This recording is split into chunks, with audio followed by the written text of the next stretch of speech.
across the UK, on DAB+, on your smart speaker, on your smart TV, and on your side. This is Talk.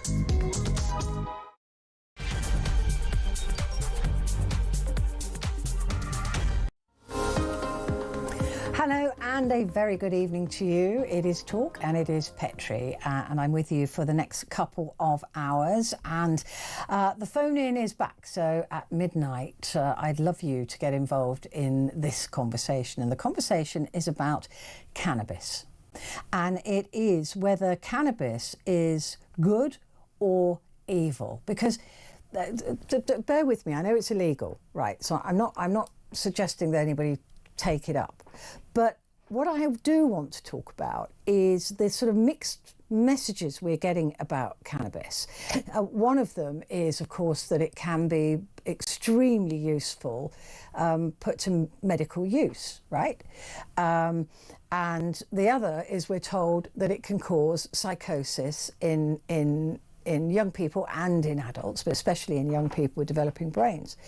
But the one thing we cannot ignore is the apparent numbers of people who just smoke cannabis out in the open, right? I don't know whether it's what it's like in your town or in your city, but certainly here in London, you can't walk down the street at any time of the day, really, without smelling cannabis. It's a particularly smell that I really do not enjoy. I don't like the smell of cannabis, so maybe I'm heightened to it. But you see people smoking, walking past police officers, and, you know, except when they want to do stop and search and all of these things. But the idea a lot of people have been talking about is to decriminalise cannabis so that people who do need to use it for medical reasons won't be criminalised by doing so. It'll still be if decriminalising something just means taking the criminal aspect out of it, it will still be illegal, right? It would still carry that. So selling it, probably even buying it, to be honest, would be an illegal act and still a criminal act. But the possession of it, when you say you're going to decriminalise something, it means then that some people who are caught with a small amount of it might be offered social services support, or they might be offered mental health support. Maybe more people would come forward with mental health support. It is always fascinated me about cannabis, and it is the drug of choice of young people. Young people don't tend to drink as much as we did, but they might smoke weed, right?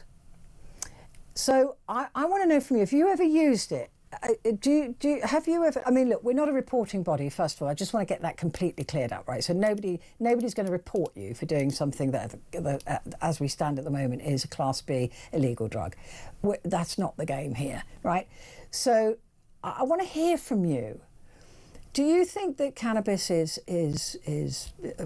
better for society, let's say, than alcohol?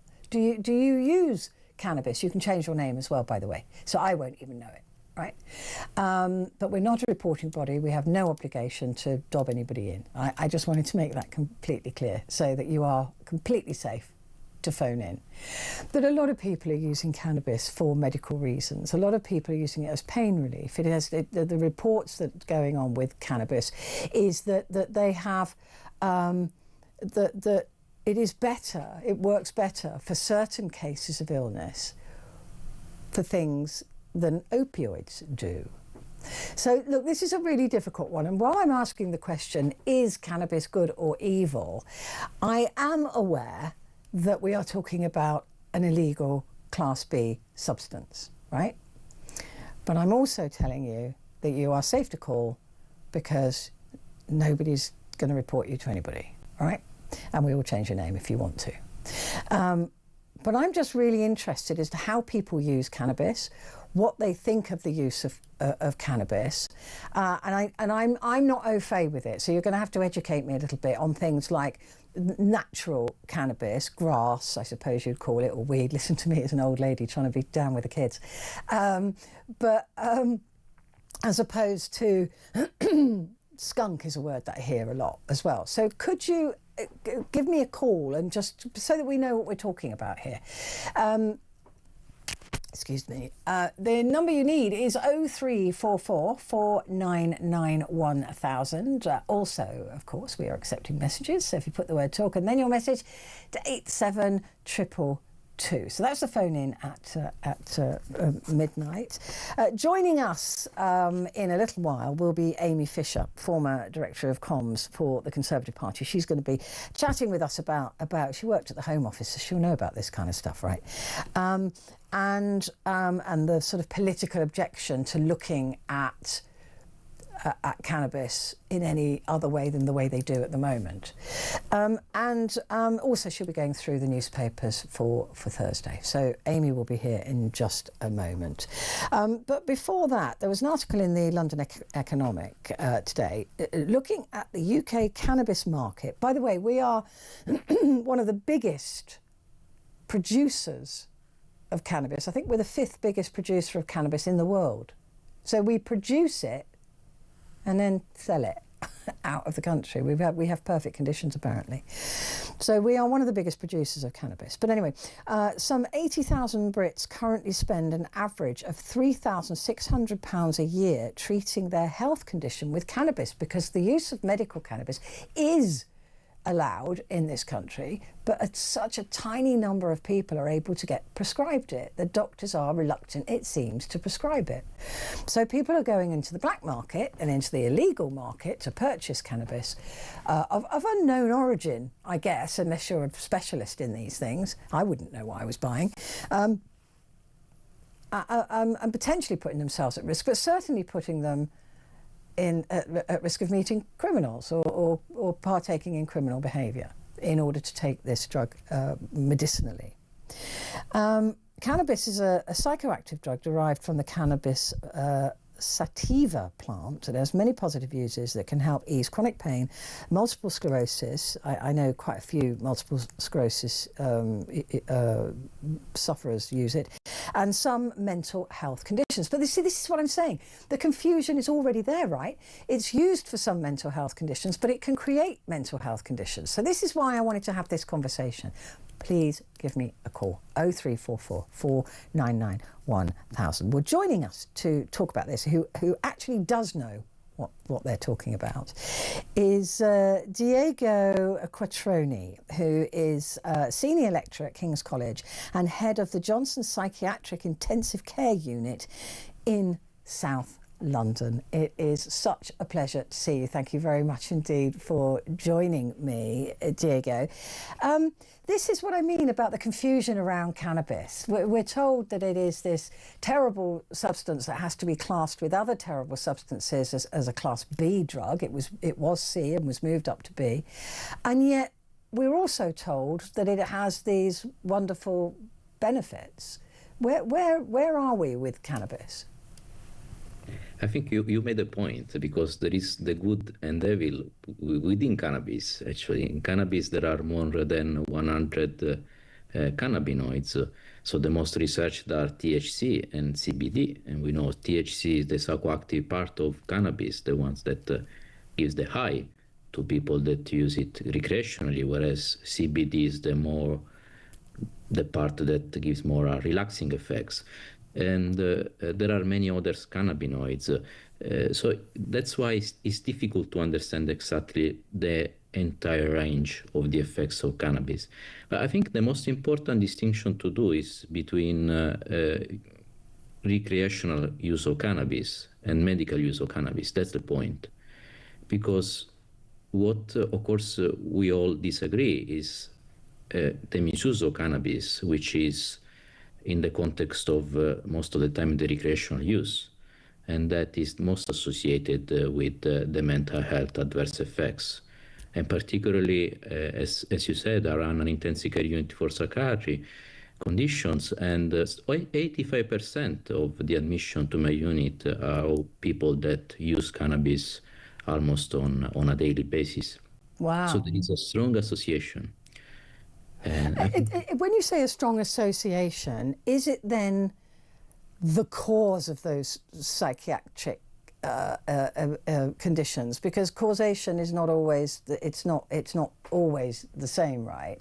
I mean, it could be that somebody had a mental health issue and then started smoking cannabis, and therefore they end up in a psychiatric unit. So is there a causational link? It is a contributory cause. Right. So it is part. It's not all about cannabis. So there are also other factors leading to psychosis. But cannabis is one of them, and now we have strong epidemiological evidence. There are studies showing this strong association. So first comes cannabis, and then people might unfortunately develop psychosis. But as you said, it's not the only factor. So we might consider that when we discuss about the mental health, there are many other factors, including individual susceptibility to develop a particular conditions. So it's not the same. And also to consider, cannabis has changed a lot. You mentioned that, of course, now the smell of cannabis is quite strong, also because the plant has changed. You mentioned skunk. Skunk is a female plant of cannabis that has been not impollinated because they separate female for male plants. And being not impollinated means that this plant produces lots of trichomes, so basically the flowers, which are the ones containing THC. And so now in the streets, we have cannabis with high percentages of THC, which, as we said, is the component giving the high, which is unfortunately what people want when they use it recreationally. But it's also the one associated, unfortunately, with paranoia and with psychosis. So what happens to, I mean, one of the main issues appears to be in younger people using it. And from what I've read, there's more of a concern about younger men using it. I don't know whether that's because boys are more likely to, or boys are more susceptible to problems, but it always seems to be boys. That what happens then to a young brain that starts to smoke something that is high in THC? Yeah, that goes directly to my research. I study exactly this system called the endocannabinoid system. So I often say to my patients, there is no need to use cannabis. We already produce naturally cannabinoids. That's true. Our brain, our body produces natural cannabinoids called endocannabinoids. So we already have a natural system of cannabinoids, which is involved in many functions, including regulating the mood, the sleep, the appetite, even memories. Wow. So it's a wonderful system that we have. And this wonderful system also regulates the development of the brain, especially during adolescence. Unfortunately, by chance, one component of cannabis, which is THC, binds exactly the same receptor which is involved in this endocannabinoid system. So it somewhat interferes with all the normal functions of our endocannabinoid system, including brain development. So that's why using cannabis during adolescence confers a risk to developing psychosis later in life higher than using cannabis when our brain are already maturated. Right. But it can still be associated with psychosis in adult brains as well, if they're regular users of it. So it's not just the young brain that would be affected by it. Yes, it is associated with psychosis even in adults, but the risks are less than in younger people. Right. We are seeing a lot of younger people. Cannabis is allegedly very easy to get. It is cheaper than alcohol, and younger people may prefer to smoke cannabis than to well, they can't go to pubs, can they? So that's another issue. Or buy alcohol. It's been made more and more difficult for them to get, if you like, a illegal high. So are we seeing, certainly in my lived experience, I'm seeing more younger, sometimes catastrophically young people smoking cannabis on the streets? That's true, unfortunately, yes. There are much more people now smoking cannabis. If you go in certain parts of London, as you said, there is this strong smell of skunk, and particularly in South London, you can see as long as you go through South London, this smell becomes more intense. And this I know. this is this is quite particular. So I think we should do more in terms of information, because in my experience, most of these people do not know the risks. And so they use cannabis because they think they like, of course, the effects when used recreational, otherwise they would not use it. And that's fair. But they ignore the risks. And we need to inform, we need to do some education in a way that whatever decision people take, using or not using cannabis, at least is an informed decision. This is the point that we need to really to address. You've got a situation as well, Diego, that there will be a lot of people who would, if they could, get their medical, they get a prescription for cannabis. That was supposed to be coming through, and it isn't, right? We know it's woefully low prescriptions for people with multiple sclerosis, Parkinson's, or a whole number, pain, all sorts of conditions. And they're not getting this prescribed to them. They're being fobbed off. So they then go to the black market and they buy something that is loaded with THC.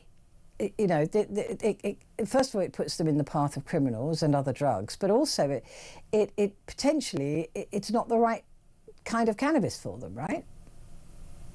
I fully agree with you. It's not the right type of cannabis, and unfortunately, it's not a monitored prescription of cannabis.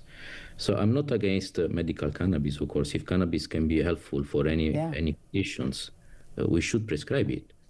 Unfortunately, most people, as you said, gets either private prescription, so they spend lots of money for private doctors prescribing cannabis, or even they go to the black market.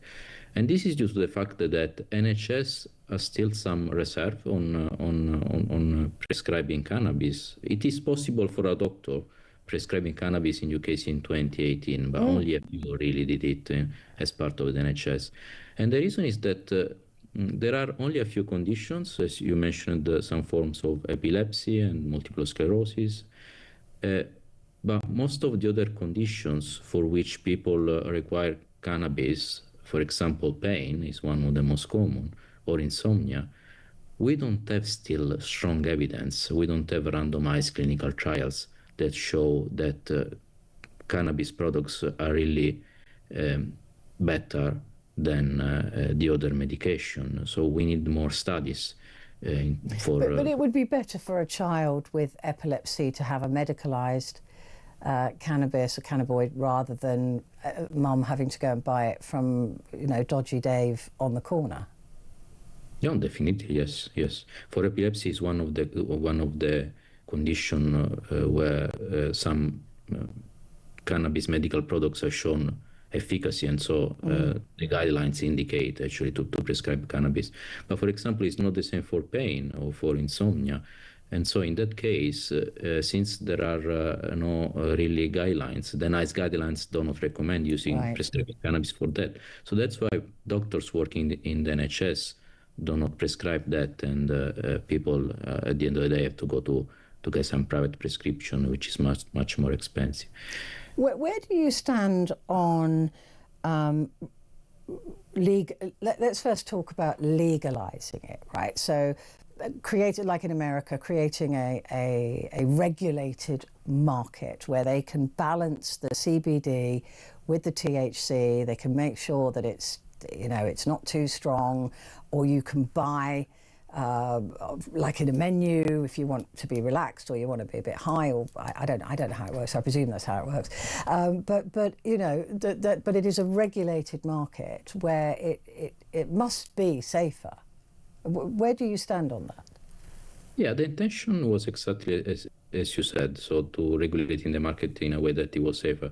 Unfortunately, the data that are coming out from North America are showing that legalizing cannabis was not really good, especially because it was not done a good information on the potential adverse mental health effects. And so there have been an increase of the cases of psychosis in America since cannabis was legalized. So unfortunately, it's not going in the direction that we wished. And I think this is due to the fact that people associate legalization to something that is safe. Yeah. So people think if something is legalized, it's safe. But this is not the case for cannabis legalization. Cannabis legalization, at least in North America, but also in many other countries, was thought as a mechanism, as you said, to somewhat regulate the market, not because cannabis is safe, but in a way that people could have taken it in a more, let's say, in a safer way. But this did not work, unfortunately. Yeah, I'm trying to remember, because you've just triggered a memory. I'm trying to remember there was a drug recently that was being sold online that was very, very dangerous. But because it wasn't illegal, young people were saying, well, it's not illegal, it must be safe. So there is that correlation. What about the idea, and it's a growing pressure on governments to decriminalise? That doesn't quite send the same message as legalizing it. And people who do get hooked on this stuff, do they need to be criminalized for it? Or even those who are using it medically, should they be criminalized for that, do you think? Is that the right message? I think if cannabis is used for any condition, any physical or mental health conditions, people should be free to use it. I think this is important. What it is equally important is informing on the potential adverse effects, and especially well, like you would with a prescription, right? Every time you open a box of aspirin, there's a huge leaflet that gives you the good and the bad of what you can expect. Yeah, exactly. But for reaching that level, we need more trials, more randomized clinical trials. This is the way medicine works. Yeah. So we need more data for doctors. I mean, to be confident that we have a duty of care. So we need really to treat our patients at the best of our competencies, and we need also to be transparent on what is effective, because also, as you can imagine, there is lots of expectations. People may ask cannabis prescription perhaps because they had struggled with some conditions for a long time, and they think cannabis might finally solve the issue. But unfortunately, still we don't have this data, so we need also to be careful on what we say to people and informing them on the side effects. But this is sorry, I was just going to say, and finally, what advice would you give to a parent listening now who knows that their 15-year-old or 16-year-old is smoking weed? This is the most important aspect. So this is the recreational use, because I suppose someone 15 or 16-year-old use cannabis for recreational reasons. The most important aspect is, of course, not judging people for using cannabis in a negative way, but just try to understand the reasons why they are using cannabis, what is the drive to use cannabis, and then informing teenagers about the risks, because unfortunately that is the window of time where the risks about developing in the future a mental health condition is higher. Yeah. We need to inform these young people, and I think the peer or people with some lived experience might help in this scenario, because they might share their experiences, and this is probably the best way to approach young people. Yeah, I can't imagine my son thinking, he didn't think I knew anything about anything when he was 15. So, I think the parents are probably the last people who can get them to stop. Diego, it's lovely to meet you. Thank you very much. That was really, really interesting. Diego Quattroni there, who is a senior lecturer at King's College and head of the Johnson Psychiatric Intensive Care Unit in South London. So, listen, give me a call. I want to hear from you. Have you used cannabis? Do you recognise this psychoactive part of it? And yeah, I mean, I'm eager to know how you use it, if you did use it, and if you know somebody who uses it for a health condition. Give me a call, 0344 499 1000.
across the UK, on DAB+, on your smart speaker, on your smart TV, and on your side.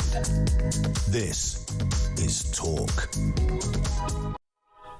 Hello there, this is Talk and it is Petrie, and with me is Amy Fisher, former Director of Comms for the Conservative Party. Good to see you. Very nice to see you again. Now, you worked at the Home Office. Yep. And we've been hearing a lot from politicians who say things like, we're never going to, you know, decriminalise it, we're never going to legalise it. It was already raised from C to B. I think that was under the Tories, I think. And they've got no plans to lower the grade of cannabis. So dangerous do they believe it is. Why is there this political... Is it fear of the public? What is it? So just to split a couple of things out there, you've obviously got the class A, B, C of drugs, which everyone is very familiar with. What you then also have within the Misuse of Drugs Act 1971, it is a kind of scheduling. So Schedule 1 drugs will be something that may be a class B drug, but are judged to have no medicinal therapeutic purposes whatsoever. It's like LSD, ecstasy, they're Schedule 1. Everybody looks at them and goes, yes, we get people take them, but there is no medicinal use whatsoever.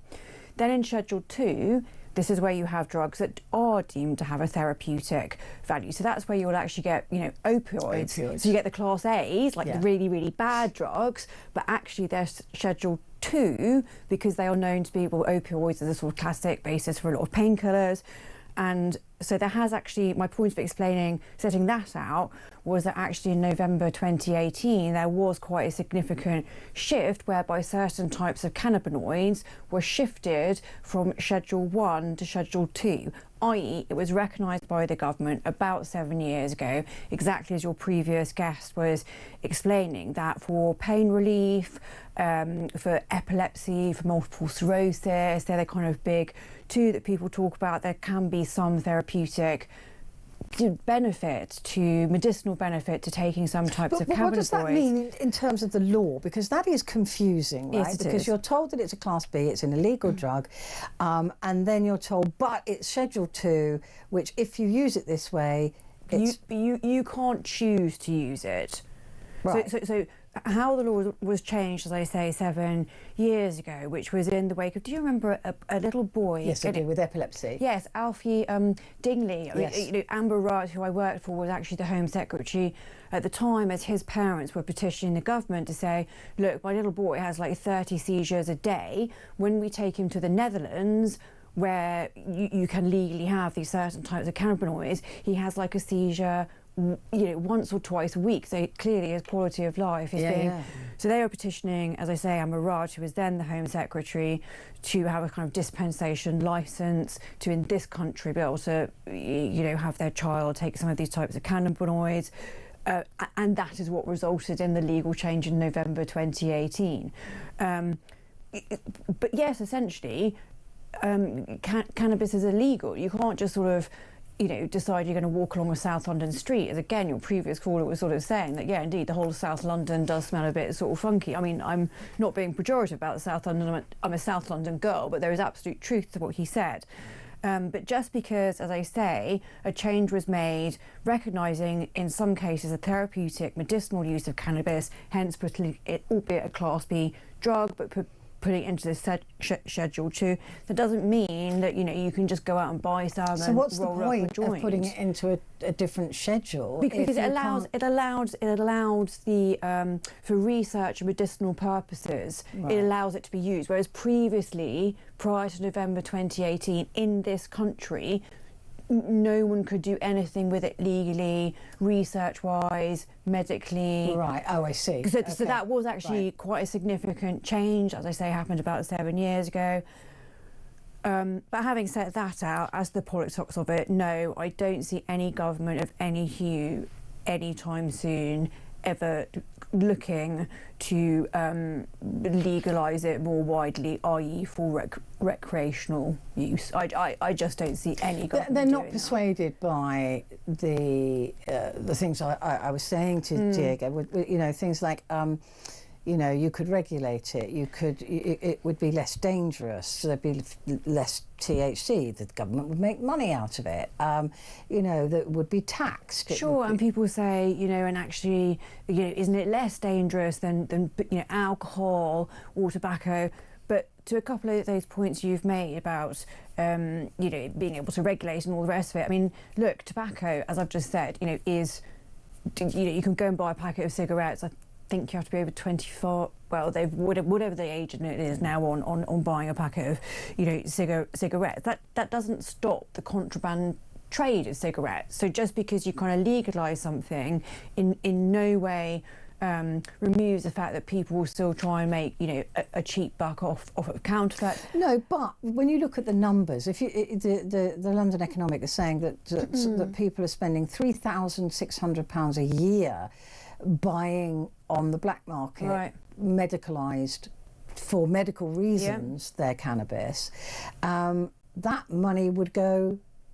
They would prefer not to buy it. Yeah, no, I illegally. understand that, and again, I think it is important to keep reminding ourselves of this distinction between people who may want to use it for medicinal reasons and recreational. So let's sort of actually just leave the recreational bit down to one side for a moment. I mean, this is why the Advisory Council on the Misuse of Drugs, which is a Home Office, you know, arm's length body made up of doctors who are, you know, sort of providing independent advice to the government on drugs, in this case cannabis. They have actually got a very specific review. It was launched in sort of about a year ago into cannabis and how where it has been prescribed, who are the third-party providers, is it being prescribed in a consistent way? Do pharmacists really understand what advice they can give to your patients? Which was to your point again earlier, as in you open a box of aspirin, it basically tells you can get everything from sort of, you know, liver failure to stroke to goodness knows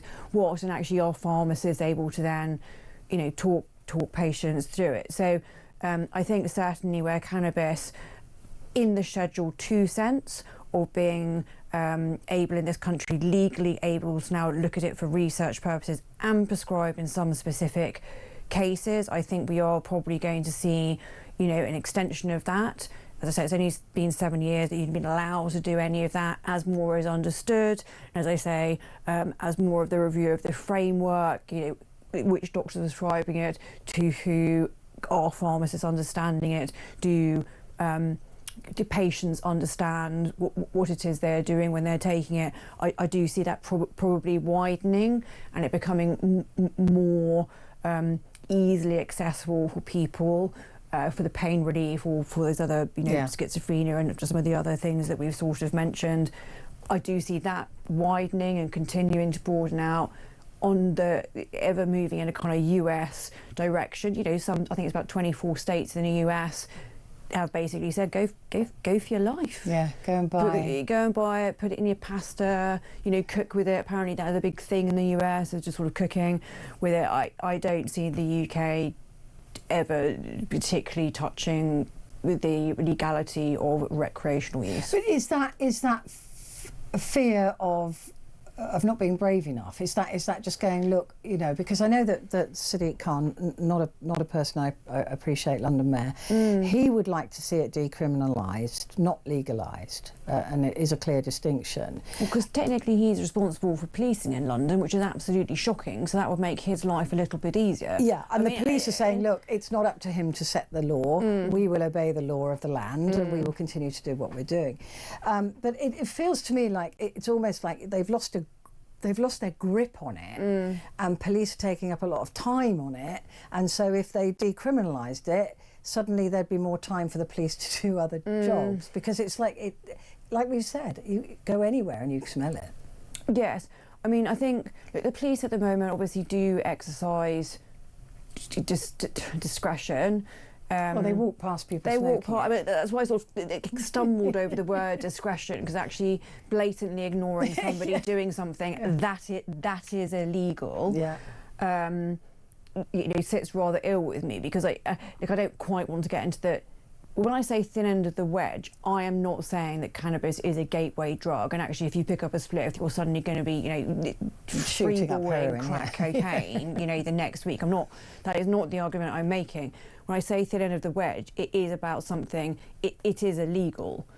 And if you're the police, or sort of one gets used to just Yes, they're not supposed to pick and choose which exactly. laws they... And if then people perceive, and I mean the sort of wider societal point, without getting too philosophical, if people sort of perceive, well, that's being let slide, maybe there's this other bit of antisocial. Is it quite antisocial? Do you see what I mean? And suddenly there becomes a rather... But nobody's scared of the police in London pervasive and corrosive sense of, well, they're just not going to do anything. Well, it's like shoplifting. So is it smoking a spliff? Is it shoplifting where the police just don't turn up? And I know I've sort of ranted at you before, about that, where shoplifting just appears to be, just a thing, right? Yeah. And whether you're Marks and Spencer's or a very small independent shop owner, apparently it has to be part of your business plan now to just factor in a certain amount of goods leaving your door, and the police just kind of maybe shrugging their shoulders. I don't know. I just see so many people using it that it's almost like there's almost no point having the law that is there in the place it is anyway. But anyway.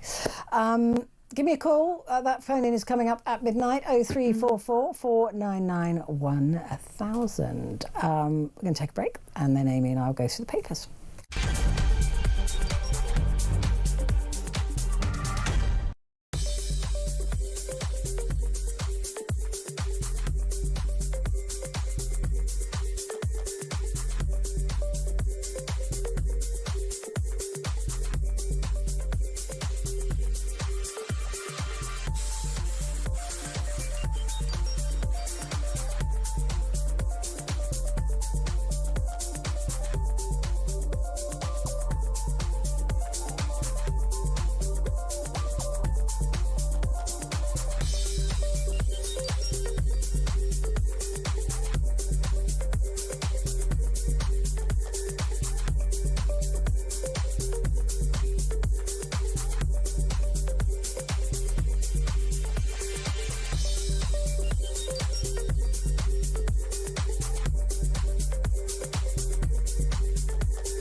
Across the UK, on DAB+, on your smart speaker, on your smart TV, and on your side. This is Talk. Hello, and very nice to have your company. With me is Amy Fisher, former Director of Comms for the Conservative Party.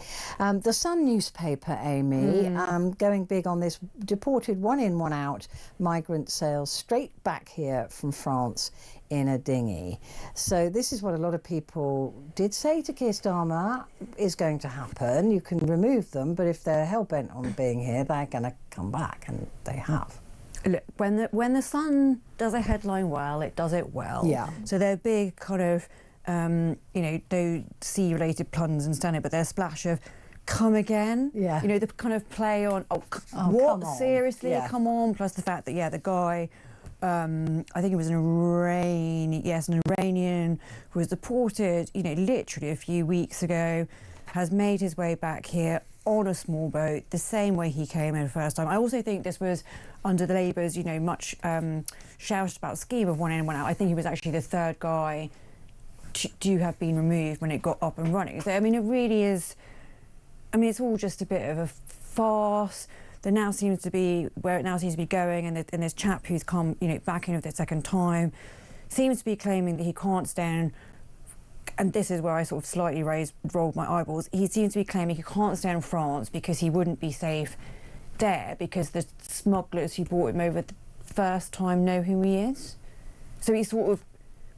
How would that impact anything? Well, so that's why he's claiming he's unsafe in France, because obviously the whole point is we should be able to send these people back to France, because if you are a sort of a refugee, somebody's coached you are meant to stay in the first safe country that you arrive at. Now, look, France is a safe country, and if anybody's going to start to unpick that France isn't, then that's why we have to let these people in small boats in. I mean, then we're in a whole other world of complete pain. But no, I mean, this is a very unfortunate story for. I mean, it was only ever salad dressing in the first place, wasn't it? Yes. This one in, one out. It was the little bit of salad you get on the side of your plate in a restaurant that you don't eat and you don't believe in it, because you sort of feel like it might have come off somebody else's plate before as well. They kind of just shoved it on your. That's what it was in the first place in terms of policy. Indeed, and yes, as I say, the fact that he was actually the third one to have meant to have gone and to come back again, basically within about 3.5 weeks.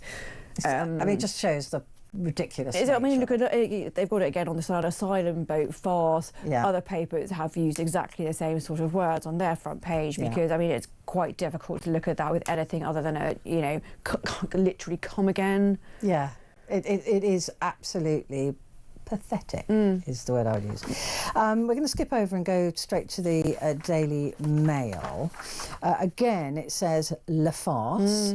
And this is actually talks about the one in, one out, but also this is not something that Keir Starmer wants to wake up to if he's crazy sleeping. 2025 arrivals already exceed those for 2024. I mean, that's shocking, and there is no way if you're the government. I mean, I sort of slightly heard them try to say, "Oh, we've had such good weather this year." Look, and I get there is obviously a truth to that. There is a truth to that. And also they've got bigger boats now. They've got bigger boats and all this kind of thing. But like when you find yourself, as the British government, blaming good weather for something. Makes a change for blaming This is what I mean about all the wrong sort of leaves on the track type thing. This is what I mean about if you're the British government and you find yourself blaming good weather for something, I mean, you're not in a good... I mean, you're just not in a good position, and at some point, I mean, they just need to say, yes, we have not got a grip on this at all. We've not smashed the gangs. No, so not remotely. So they also keep coming back to the fact there is the Border Security and Immigration Bill still winding its way through Parliament. I'm slightly forgetting how many sessions of Parliament is being in now, but this is the one that sort of has new terrorism-style powers, and they seem to, particularly today with the Iranian guy having come back in again, and these very high numbers, they seem to be hanging quite a lot around on this still as yet kind of not existent law. Like, it's not law yet. I mean, yes, the bill is sort of there, and then one of the clauses in that is sort of about the criminalisation of the publication of basically any of these services saying, "Hey, we're smugglers, we can get you in." Now, look, I'm not saying that won't make some difference, but that's that's a relatively small thing to be pointing to, going, "Oh, look, we'll stop people advertising smuggling services." We and know that will make that it again, that's even worse than the salad on the side of the plate. Because seriously, if anybody thinks they can regulate the internet anywhere ever about this, it's a nonsense. Because if they think they're going to be able to regulate this publication of smuggling services, what are the tools there that are so different that they're not using to, I don't know, crack down on child pornography at the moment? Yeah. Do you see what I mean? And why aren't they already doing it if it's that easy and I'm getting slightly sort of irate even at this time of night, is because they just seem to think we're stupid. Yeah. So it's actually not political. I'm not making a political point here. They just seem to think that we're stupid. But it just seems to be this issue that for some reason nobody can get a grip on. Again, there either isn't the political will, which a lot of people suspect, or there isn't the political cojones to do it, or there isn't the political thinking outside of the box to do it, and all the time people are just going, what a soft touch. Well, and again, this is not a sort of actual political point I'm making. I don't particularly want to get into the sort of ins and outs of the actual scheme, but in all of in all of this, I do sort of feel a a little bit sorry for the Home Office, which I know is not something that many people Nobody's say gonna agree ever. with you. No, but they did try and think out of the box when they came up with the Rwanda That's scheme. true, As I say, actually. I don't actually want to get into the ins and outs of whether it worked. What I am saying is that was a pretty big piece of policy that they had thought out the box about, which they have been asked to do by ministers, and they came up with. And then obviously it's all been completely dismantled. It never got off the ground. There were always the arguments about whether it would work and how much it would cost. But I think basically at that point, the Home Office just kind of went, Yeah. like, we did try.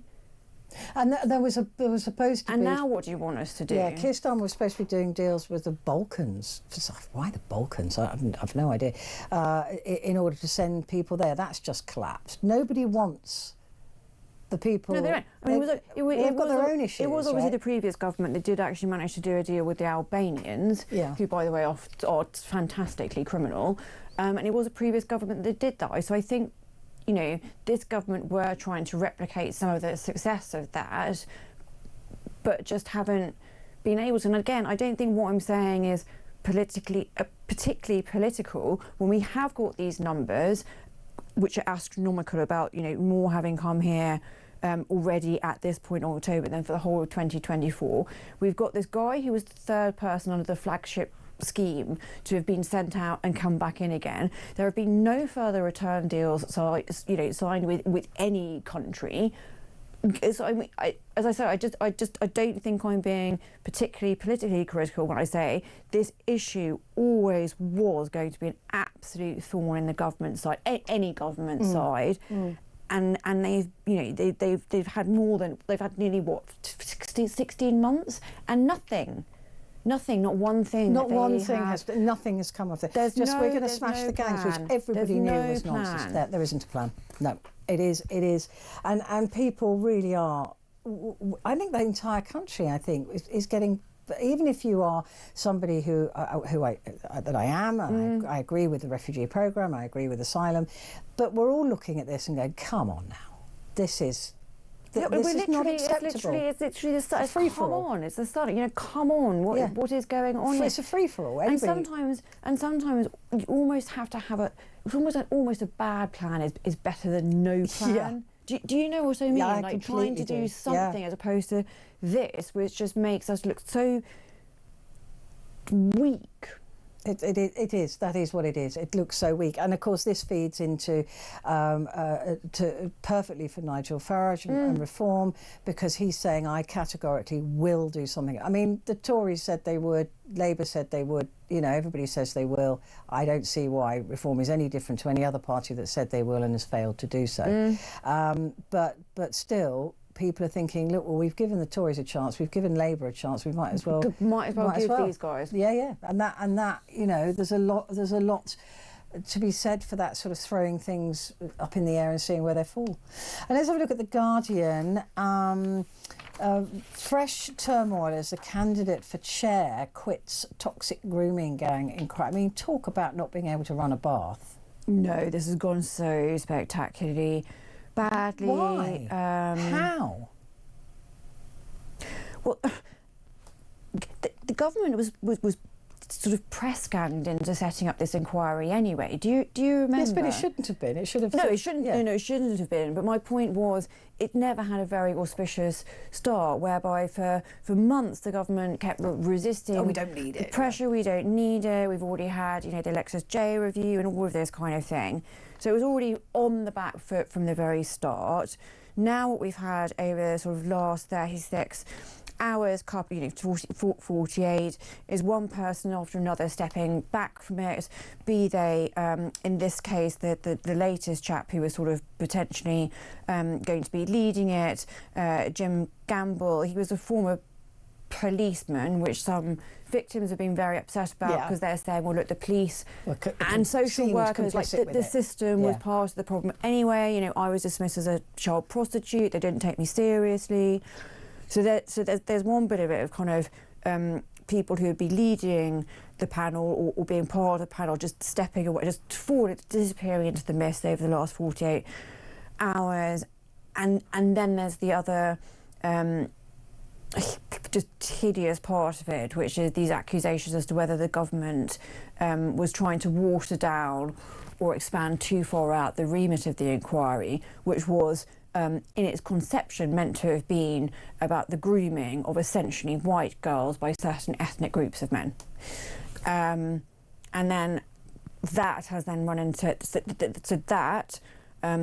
victims and survivors have been criticising the government for trying to water down, essentially looking at the racial aspect of this. You're trying to erase it. Erase it. And then you have another group of child sexual exploitation victims actually saying, well, no, why are the ones who were the victims of, for example, Pakistani grooming gangs in the Midlands, why are they getting special treatment? Because I was a victim, but I was, groomed by a family member, or I was groomed online. So actually in all of this, everyone, very understandably, who's been a victim or a survivor is deeply, deeply upset. And again, it just is, it slightly feels like a problem of the government's own making by not having a firm grip on it or clarity of purpose from the outset, because they were essentially forced into it by the clamour of public opinion. Yeah, I mean, but it feels like the fact they were forced into it first place, you can't help but think, well, why don't they want this? It feels like it's almost deliberate. It feels like they've got something to hide. Well, look, the issue of the issue of which particular communities of men it seemed to be going after particular communities of young girls in certain parts of the country was stuff that I was looking at when I was in the Home Office 10 years ago. Wow. And I had to fight very, very hard to get a little team of 5 people up to look to set up to look at this very specific issue, not child sexual exploitation as a whole, but this very specific issue. And it is one of the biggest things I've ever regretted in my personal life. Is I just about managed to get this little team of hand-picked people set up, and then unfortunately Amber Rudd resigned as Home Secretary, and I then found out that within 2 weeks of us having left the building, that little team had been dismantled. I don't understand why. What is the problem with finding out even that there are no more gangs, right? I mean, if that is the conclusion of this is stopped now, then that is also positive. It's a continuation. I don't think it is. I don't think it is as bad, but it's the same problem that there was in the 90s and the early 2000s, which is where a lot of these victims and survivors who are going to be involved in this inquiry, they were of that kind of eras, or 20 or so years ago, when they were going to the social services or the police, and they were being dismissed as child prostitutes or sort of, some kind of quote-unquote kind of white trash. This was, if we remember the detective who sort of did an enormous amount of work to uncover it, or Maggie Oliver, she's rather fabulous, she's still a campaigner. Now and there have been various sort of TV series and documentaries and whatnot about how, and this was the brick wall that was being banged against, that because these girls were from a particular socio-economic background, perhaps maybe had classed as troublemakers at school or whatever, they just weren't taken seriously, remotely seriously. And in fact, no, it's not even that they weren't taken remotely seriously, they were just cast off. It's awful. It's disgusting. It's despicable that the whole system let them down.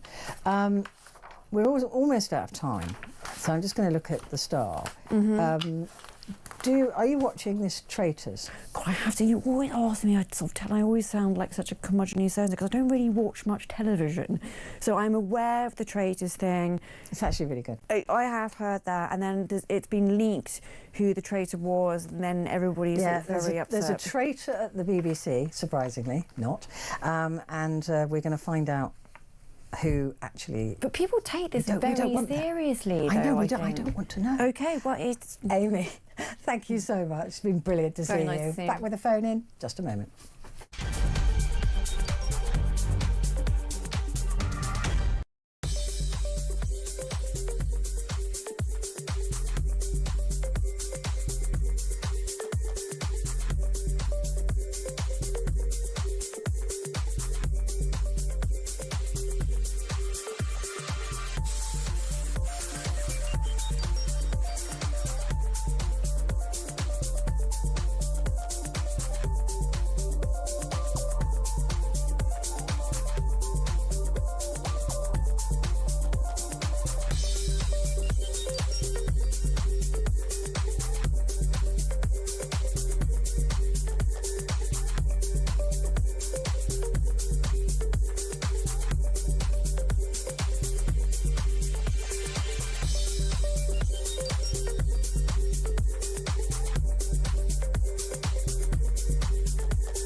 the UK. On DAB+, on your smart speaker, on your smart TV, and on your side. This is Talk.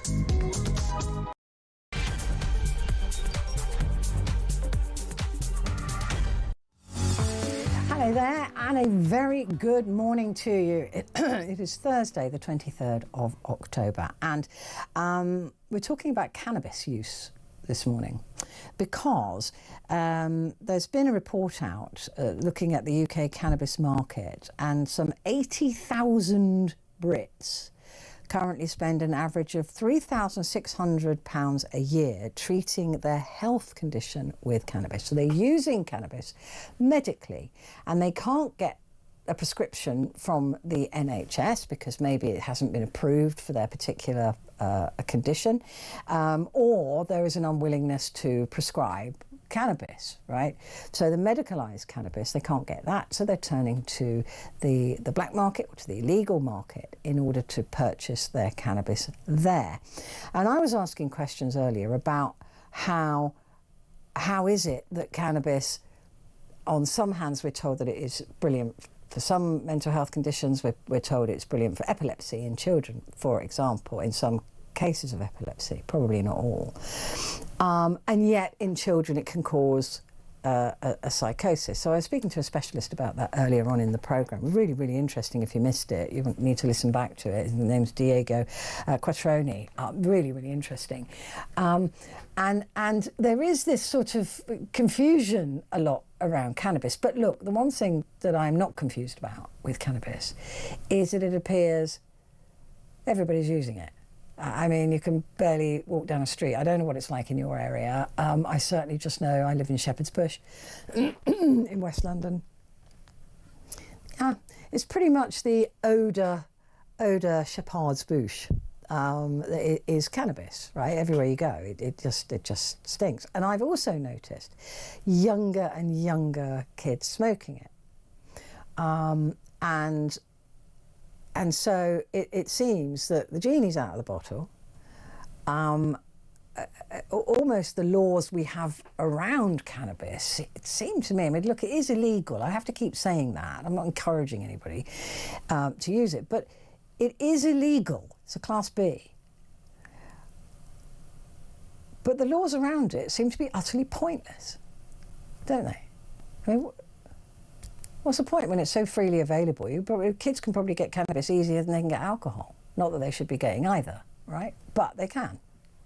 So I just want to know how, if you use cannabis, and how you use cannabis, if you use it recreationally, if you use it to help you relax or to get you high. I've learned something today about the CBD being the relaxing element, and the THC is what gives you the high. And there's a lot of drugs, a lot of cannabis at the moment, like skunk, which has more THC and therefore creates more of a high.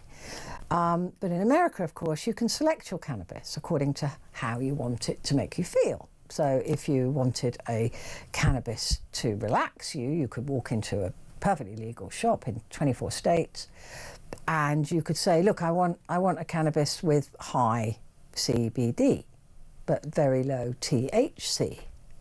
Look at me, sounded like a doctor now. And you can buy that, or if the reverse is true, you can ask for that, and you can get that, and it's taxed and it's charged. The likelihood of that ever happening here, we had Amy in just a moment ago, who worked in the Home Office under Amber Rudd, and she said it's never going to happen, right? So I get confused about this, but I want to hear your stories about how you use cannabis. And as I said at the beginning of this programme, we are not a reporting authority. We do not and will not give your name or your number or your identification to anybody.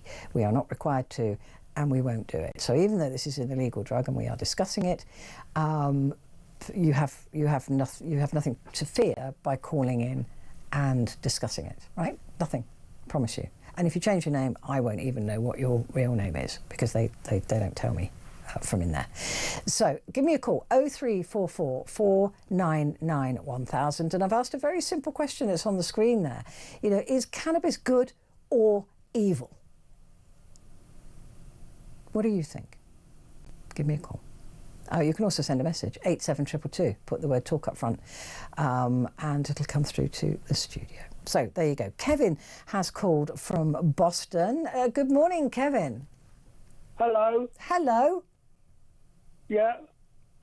For me, I have arthritic problems. I've used all kinds of medical solutions, but the only thing that gets me relief is if, I know it sounds silly, if I make some fairy cakes or I take one at night. So you cook with it. Does cooking with cannabis, I was going to say water it down, but does cooking with it weaken it or change it chemically in any way? Do you know? Well, no, I don't think so. Interesting. What does it taste like? Because I can't use it smoking because I've got COPD, okay, right. lung problems. So I'll just ingest it. What does it taste like?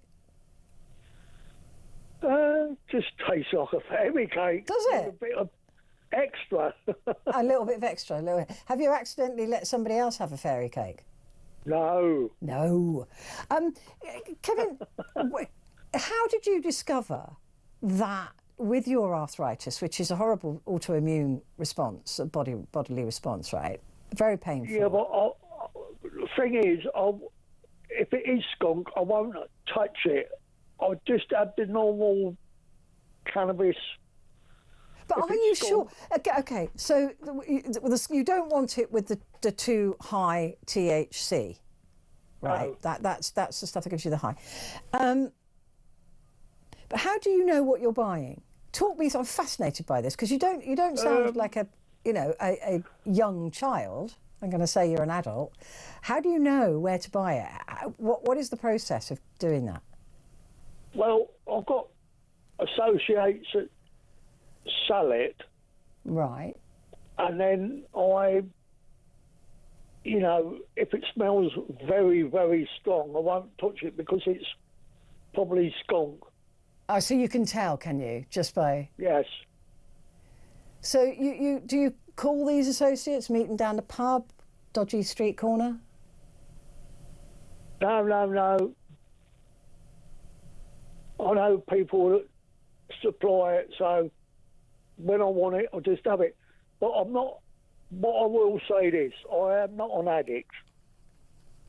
I'll just have it when I need it. Yeah.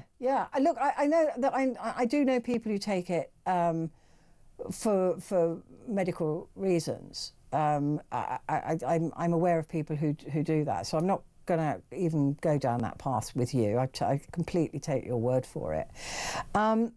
What effect does it have that other drugs that you could be prescribed don't? Nothing. But it just immediately relieves you of your pain? No, nothing. I mean, I am epileptic and I'll take sodium valproate, but it doesn't affect the sodium valproate. Right. But with the cannabis, when you eat it, how does it? What is the feeling you get from it? But it takes about 20 minutes, I think. Right. And then I'll get pain relief. I mean, that is amazing. Have you tried? I mean, have you spoken to a doctor and said, "Can you prescribe this for me?" Or would you not even bother? Yes. I mean, I spoke to my doctor and she said, like, how do you get pain relief? Are the pain relief any good, what I'll give you? He said, not really. She said, well, what else are you taking? I said, cannabis. She said, you're joking. I said, no, I make fairy cakes. Why I know that sounds a bit weird. No, it doesn't. I mean, I suppose I've heard about people making chocolate brownies, right, with cannabis. Why fairy cakes? You know, like little cupcakes. Yeah. Do you ice them and decorate them as well? Yeah, but I just, give them thing of fairy cakes. Obtune word, I suppose. But I mean, I've just got this image of you in your kitchen there, Kevin. You know, tearing up a weed to bake with. Would you ever swap that if they said we could prescribe it for you? Yes. You would? Yes. If it had the same effect. Yeah. But you've found nothing in sort of traditional prescriptions that has the same benefit as the cannabis does? No. It's really interesting. I've tried all sorts of painkillers. I mean, this is what I find really difficult about cannabis, because when I hear stories like yours, I think it's miraculous that this plant that nature has largely supplied, right? They have been now bred to be stronger, but this is just a plant that came out of the ground originally, has this incredible ability to take pain away. I think that's kind of amazing. Oh, no. I mean, I watched a program once. It was about in America, and this bloke had cancer. And they told him he was going to live another 9 months, and he had cannabis oil. I don't know what it was, and he lived another 4 years. So, I mean, yeah. Look, I think there's more to come from cannabis in terms of medicinal use. I really do, because, you know, I just hear stories about people who have Parkinson's, right, and they're shaking uncontrollably, and then they have, you know, a bit of cannabis, whether they eat it or smoke it, and almost instantly the shakes stop. I mean, that to me again is miraculous. yeah, I know. So I've heard similar. I just think, this is why I'm asking the question, is it good or evil? Because there seems to be so much good from this natural plant. But of course, then on the other side of the coin, you've got the situation where it can cause psychosis in people. Well, I've not had no side effects, no hallucinations or anything like that. No demons that go out and murder somebody or something. Well, I'm very pleased to hear that, because that we probably would have to report you about. But it's good to talk to you, Kevin, and long may the pain relief be there. So that is my kind of confusion with this, right? Because you hear stories like that and others, and you just think, well, you know, but then again, there is this absolute hatred of it, and they're saying we can't allow people to smoke it freely. We can't allow young people to smoke it freely. Let me go to Carol, who's in Edinburgh. Carol, good morning to you. Hi, Petrie. Hi. Hi. Oh, thank you. I've actually texted you before, and I really think you're brilliant, and I'm going to have to do the feedback that you're being cut short because you're brilliant and should be on during the day. Oh, thanks. Anyway. Yes, I think that the cannabis, there's so much research that it's good for PTSD and... Yeah, I've heard that. Yep, and I have, in this country, I'm in Scotland, as Edinburgh, and sadly we are absolutely inundated with drugs, pharmaceuticals, rather than something that grows naturally on the earth that helps us, and that's one of my issues about it. Yeah, I mean, it feels like it has been demonised. Yes.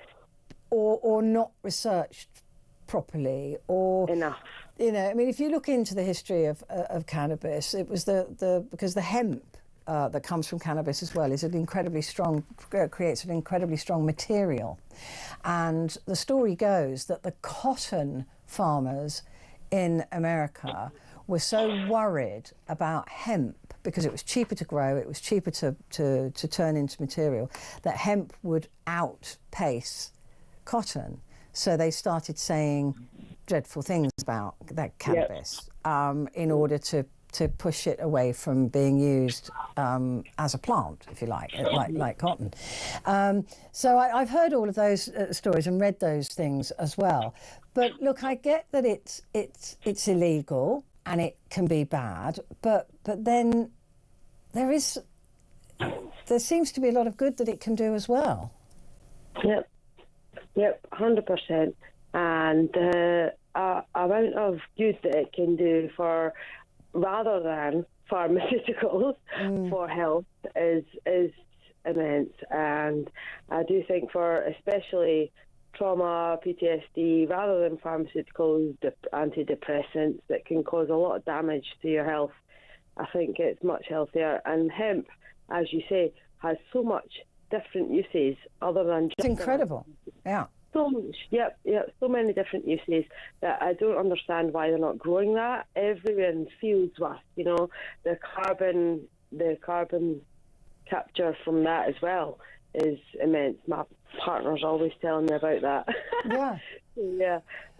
But the doctors, I mean, look, the NHS have been allowed to prescribe this since 2018, and the number of prescriptions are abysmal. They're just not this thing that could potentially help a lot of people, tens of thousands of people in this country. They're just not being prescribed it. Why do you think that is? Well, they say due to the cost, but personally I think it's due to the big pharma, the companies, the corporations. They want to make money, like originally when they want to replace it. For example, I have researched so much since I've got achalasia, which is a digestive issue. Poor thing. I was born with it, but I was only diagnosed in 2007 when I was like 20-odd-year-old. So I have researched since then. I have been researching nutrition and all the health benefits of everything, like nutritionally. I try to be healthy. Mm-hmm. And I have found that, for example, nettles, Scots pine tree needles and everything is much more healthy for us than the stuff that they are pulling that out for, replanting, putting things in there. We buy it from the supermarket. Yeah. It's not even that healthy. When we can actually just go and forage and get a lot of nutrients through that. But they're not educating us on that is the issue for me. Well, like you said, what's in it for who's going to make money out of that if we can help ourselves? Exactly. That's the point. So they don't want that because that doesn't help the economy, So we have to not have our natural grown stuff. Yeah, I mean, I think you've probably got a really good point there, Carol, about Big Pharma, because look, they want us to take their drugs, right? It's the only thing that they're selling us. But why aren't they using cannabis? Maybe they are. I don't mean the company executives using cannabis. I mean, why aren't they using it in their drugs? Because it would be. It's so. Because it's grown, it's cheap, right? Or cheaper, you'd think. Well, you would think so, but then I guess that means that we could all grow it. We could all grow hemp, couldn't we? And we're not allowed. Yeah, that's true. I suppose it would be too easy. Well, of course, I mean, aspirin is willow tree bark. So that problem, wasn't it? Yeah, and aspirin is literally it's a natural remedy. It's willow tree bark. Who discovered that? Somebody obviously went and licked a tree one day, and then they went, "Oh, my headache's gone." But I don't know who would start licking trees. You're brilliant, Petrie. You really are. You're brilliant. And Sam's just made me laugh. And he said, Sam, who's pressing the buttons in there, just said to me, I'm sorry for having a hobby. So we found a tree licker. So there you go. Carol, it's good to talk to you. Thank you so much for calling in. Bless your heart. Thanks so much, Petrie. You're brilliant. Thank you. Take care. Speak to you soon. Right, I'm going to take a quick break, but I'll be back in just a second.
across the UK.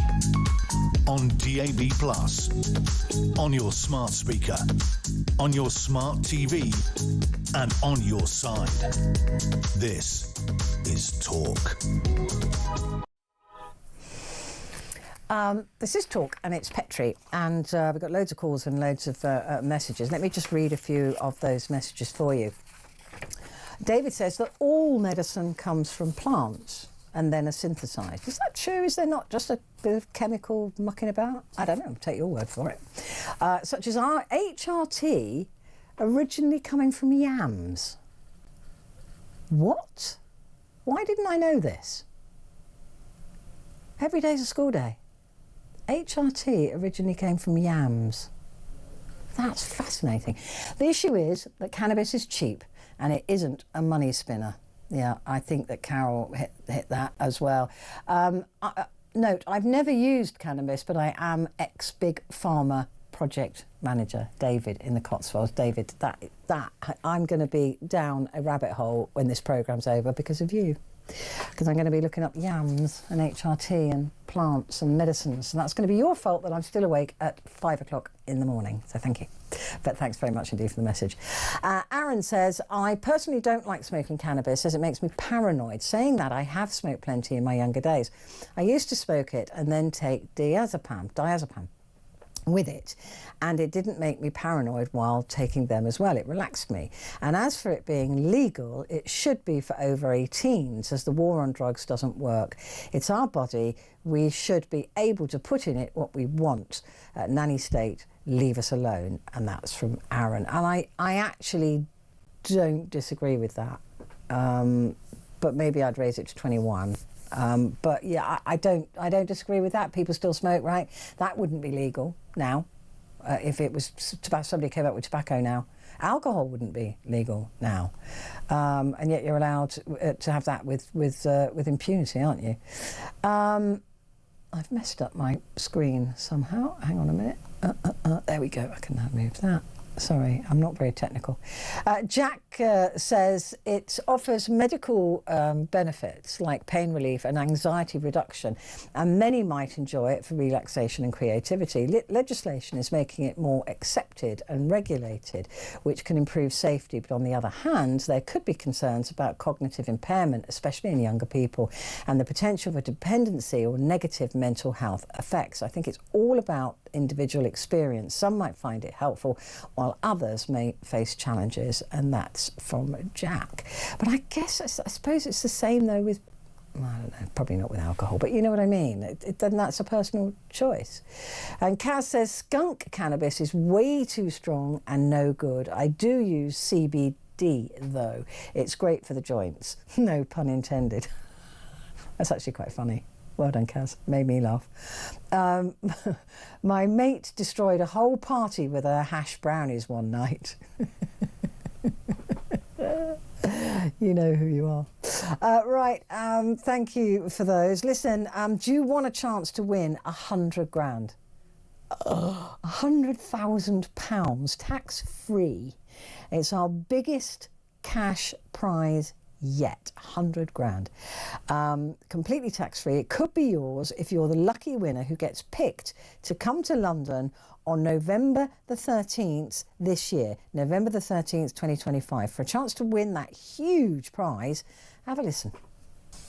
18 plus UK excluding Northern Ireland. For a chance to win, text the word money to 83338 and you're in the draw. Text costs £2 plus one standard network rate message. You must have the bill payer's permission, or you can enter for free by calling 0330 880 3338. All entries must be received by the 6th of November at 4 p.m. This is a TalkSport Limited promotion run on TalkSport, Talk and Virgin Radio UK stations. Full terms and conditions at talksport.com. So there you go. I wish I could enter that, because I would. 100 grand's a decent amount of wedge. But there you go. Make sure you get onto that quickly, because on November the 13th we'll be here before you know it. Quick break. Back in a sec.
across the UK, on DAB+, on your smart speaker, on your smart TV, and on your side.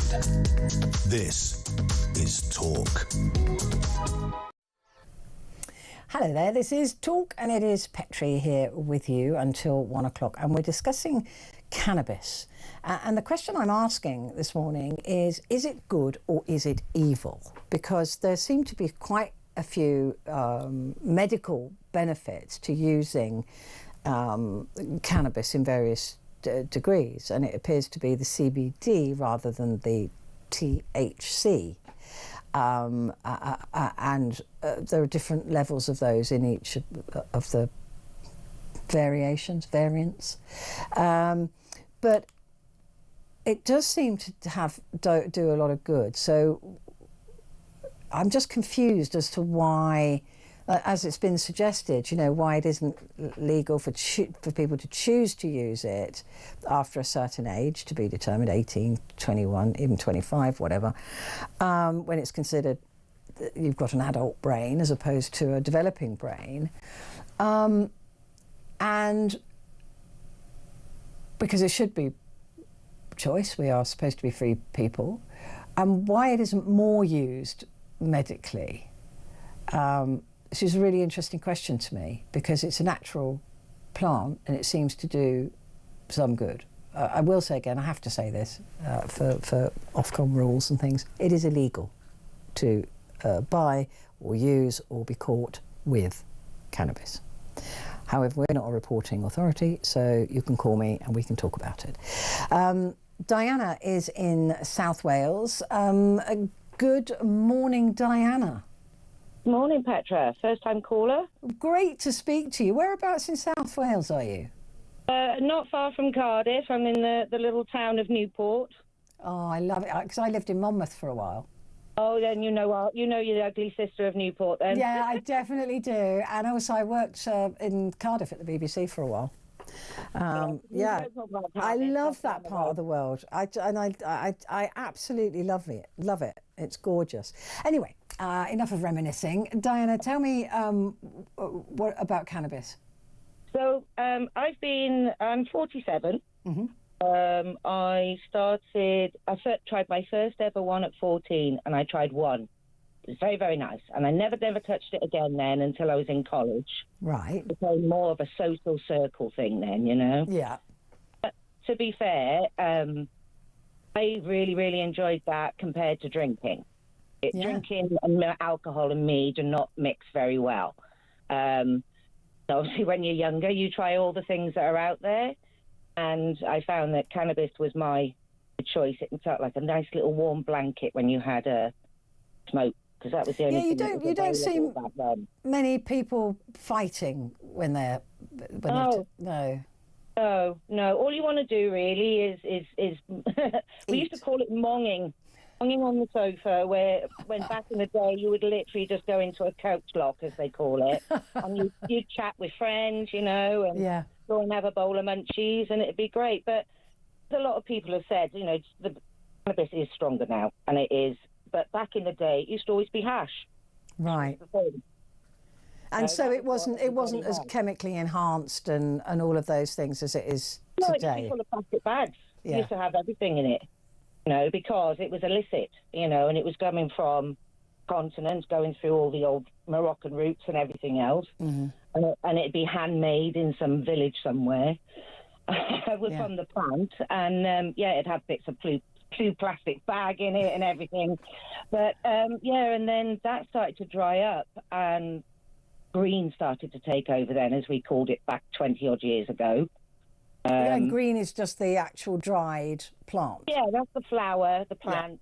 Yeah. The hash is like a byproduct of the plant itself. Hash tends to be made from when people are cultivating the plant. It becomes something that they rub together on their hands, and they do a process on it, and it makes like a solid version of the plant. Oh, right. So using the oils, presumably.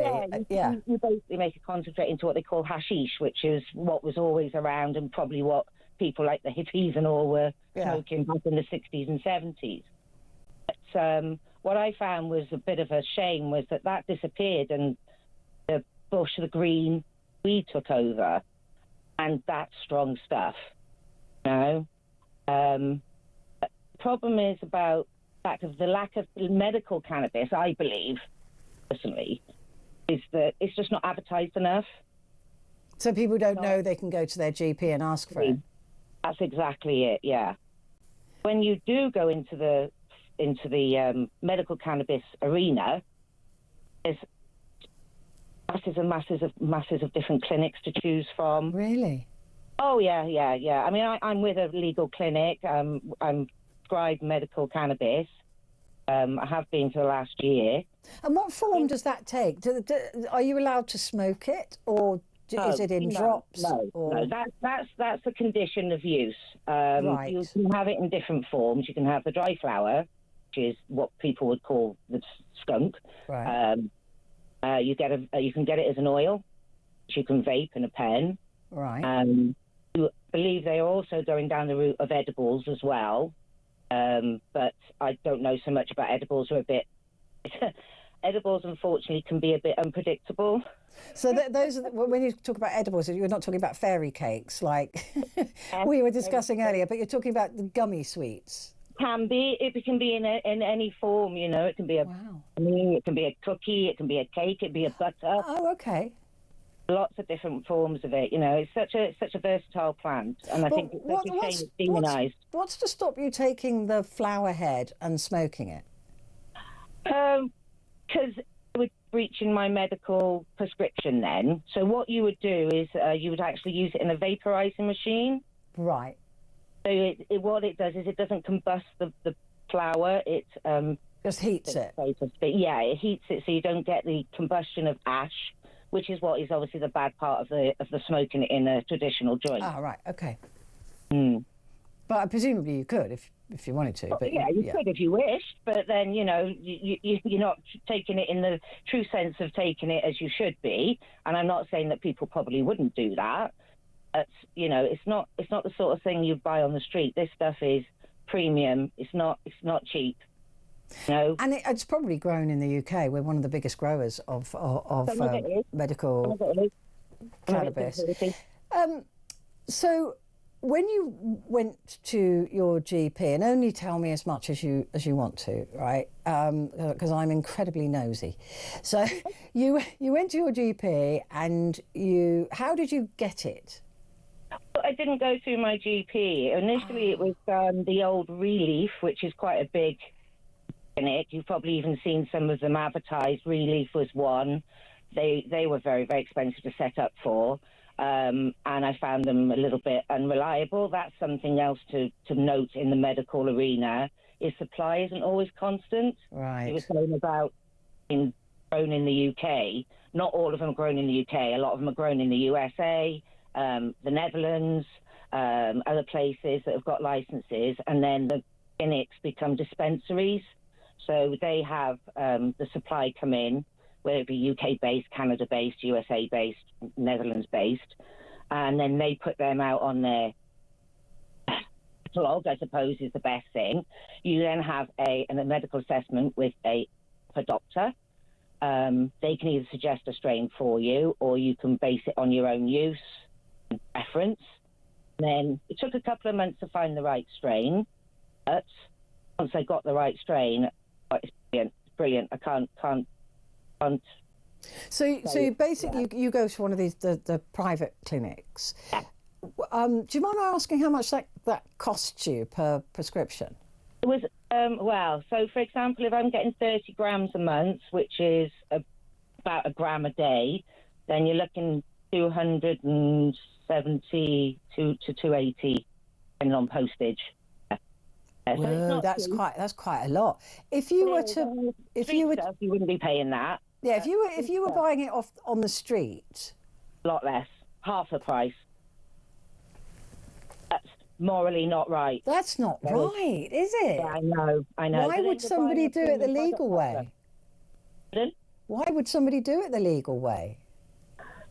Because because morally I feel better doing it Yeah. the legal way. I've done it for 20 odd years illicitly, and although I enjoyed it, the most negative aspect of me buying it illegally wasn't so much me buying it illegally, was my family's attitude to it. Right. That was the negative effect of it. Whereas now I can say, can't have a go at me about taking something that is medically prescribed. Yeah, no. So what? No, because illicitly, Petra, if I wasn't on the medical, I'd be buying it streetwise anyway. Yeah. So what does it do for you? How does it help you? When I'm not being picked on about it, saying, you're a wacky bassy, which is so negative. It makes me calm. It makes me forget about negative thoughts. I have a chronic pain problem. I have a PTSD problem. Whereas I cry out maybe 8-10 times a night with pain, I'm only down to maybe once or twice a night. Wow. No, I mean that just in itself just proves that it's a good medicine for me. That's my personal use. But then I've got a high tolerance, so I need a high THC. Right. Because people who don't wake up regularly in pain don't understand that, do they? They don't get how that breaks your sleep, it ruins your day, it ruins your life, it ruins your relationships, it ruins everything. So that's really important. Because I'd be scaring them after death with the noises I make in the night. But do you think that more people, it should be, because obviously on the NHS that would cost you £9, or maybe even if you're 60, it's free. You know, it seems to me that's a lot of money to be asking people who are in pain to pay. Okay. But then if more people were using it, I think that would bring the price down, because the market would get saturated anyway. And that's the other thing, you know, as I say, there's not always a guaranteed supply. So you might have a grower in the US that's like, oh, we've got this really great strain, you know, it does X, Y, and Z. It's got all these different terpenes, and it does this for pain, and it helps with this for sleeping. And then strain might suddenly drop off because everybody wants it. They can't keep up with the demand. Then you have to then find a different supplier. So you might find the same strain, and it won't necessarily come from the same supplier. So even though you're getting the same strain, one might be slightly stronger than the other or slightly weaker than the other. Right. Well, because it's a plant, isn't it, I suppose? So it's not chemically made in a lab. But it is chemically controlled. Yeah. That's the difference to somebody doing it in an attic down the road. Yeah, absolutely, and that must make you feel a bit safer as well. That it is controlled and that it is regulated. And no offense, Petra. Females trying to buy illicit drugs, as you probably know, come with conditions half the time, and it's like, I'm giving you my money just as much as you make down the pub. I don't want to go down that route. Just pay me, just to give me what I want, you know.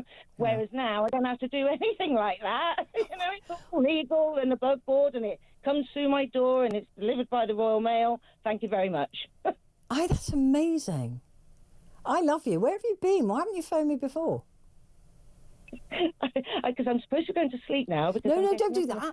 Don't do that. I'm going to Amsterdam. Yeah, Monday, Tuesday and Wednesday. Just stay up and phone me, because I love you. I think you're wonderful. Diana, it's great to talk to you. Have a wonderful time in Amsterdam.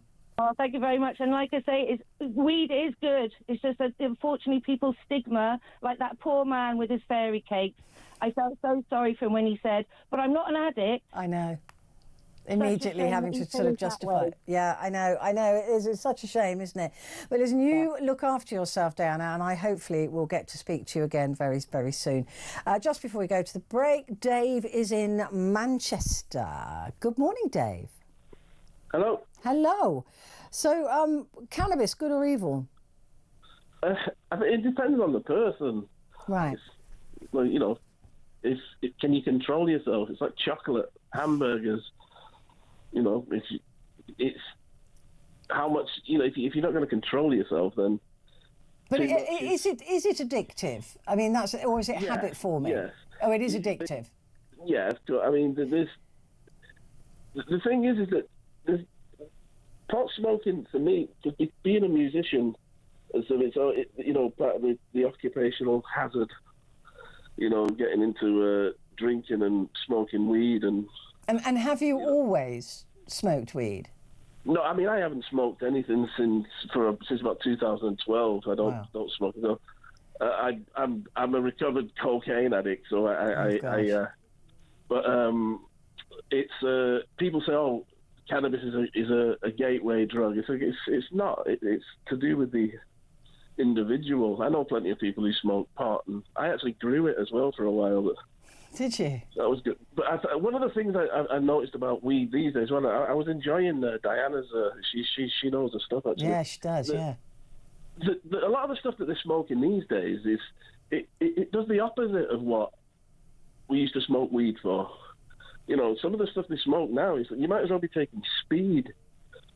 I thought the whole image of a cannabis smoker is a hip. Right, I'm being facetious a little bit, but it's the hippie, isn't it? It's the laid back, sitting around a fire, playing music, chatting, love and hugs and all of that. That's my image of cannabis. That's the way we were, I suppose. I mean, Pink Floyd's great when you've been smoking and you like Leonard Cohen, lying there for 30 hours. But 30 hours of Pink Floyd, you're going to need a bit of Bruce Springsteen as well. You know what I mean? Bring yourself out of it.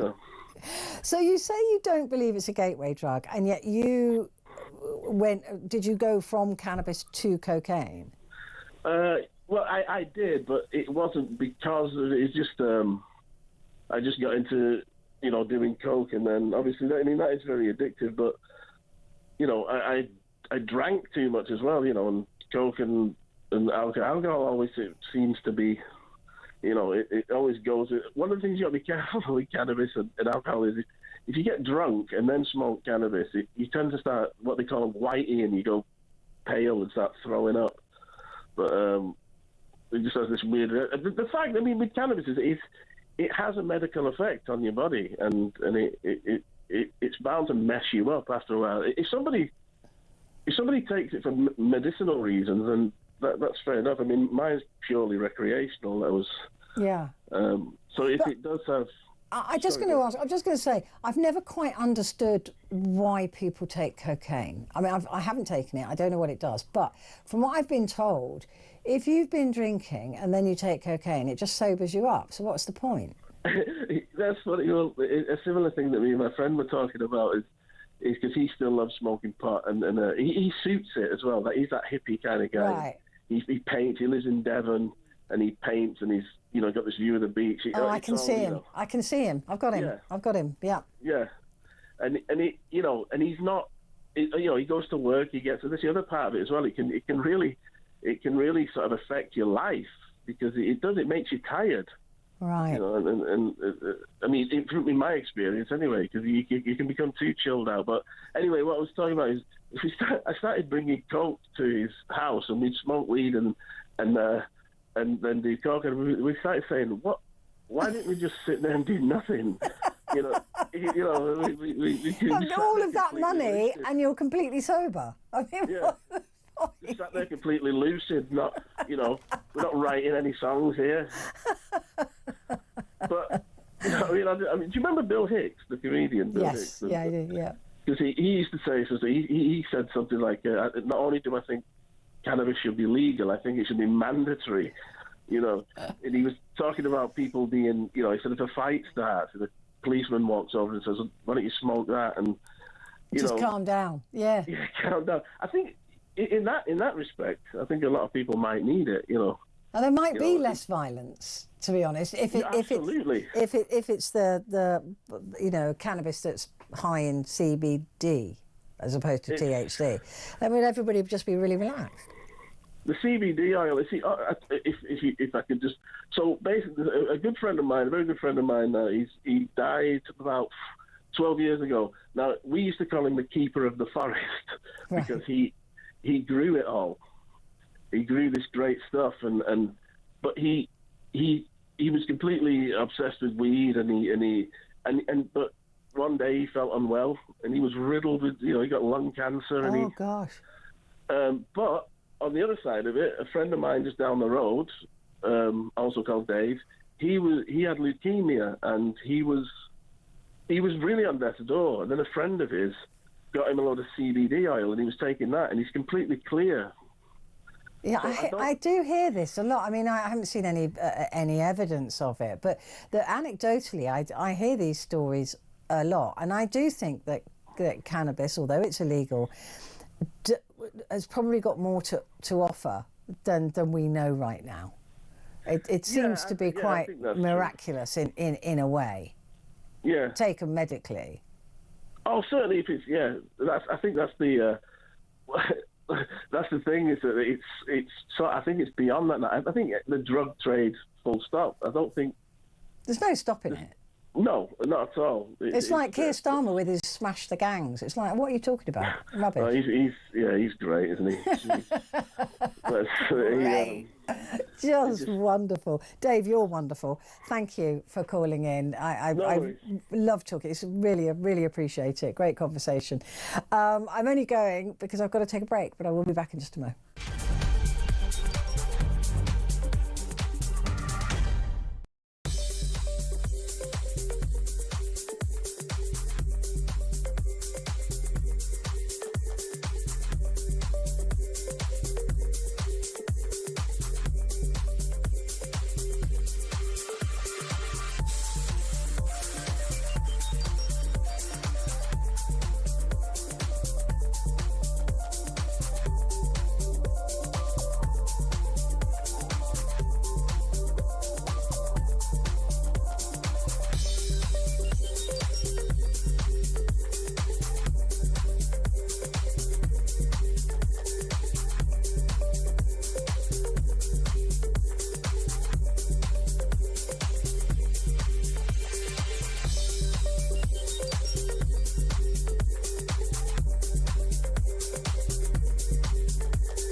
Across the UK, on DAB+, on your smart speaker, on your smart TV, and on your side. This is Talk. Hello there, this is Talk, and it is Petrie with you until the top of the hour, and we are discussing cannabis. And although it is illegal to buy, to have, to use, to sell, it's a Class B drug. It was Class C, but it was bumped up to Class B. Despite that, I'm asking the question, is it good or is it evil? I've got some great messages here I'd just like to read out. Angie says, cannabis can't be patented as it's a natural growing plant, so Big Pharma and their spider's webs have demonised it in favour of their chemical alternatives, which can be more addictive and with worse side effects. I just can't help but think there might be something in that. And Vince says you only hear the bad side, i.e. getting high, youth smoking, etc., because that's what the pharmaceutical companies want you to hear, because they want you to buy their drugs for issues. So exactly the same as Angie and others have said, actually. Pharmaceutical companies use cannabis for research and then make a chemical that tries to do the same thing and then sells it, but it's not natural, so it doesn't last or have the same effect. But cannabis is nature's remedy for some health issues. Why it's becoming more readily available to those with health problems. It's why it's become more and more legalised in different countries over the past 2 decades. But if it was legal, the government would generate billions in tax. People that need it could grow it in a pot. But I think that's the issue, isn't it? That if you did, you could just grow it yourself. And people then don't make any money out of that. Do they? I mean, it's just like, and I can't help but be incredibly cynical about the world, and recognise that everything, just follow the money. Everything is about money.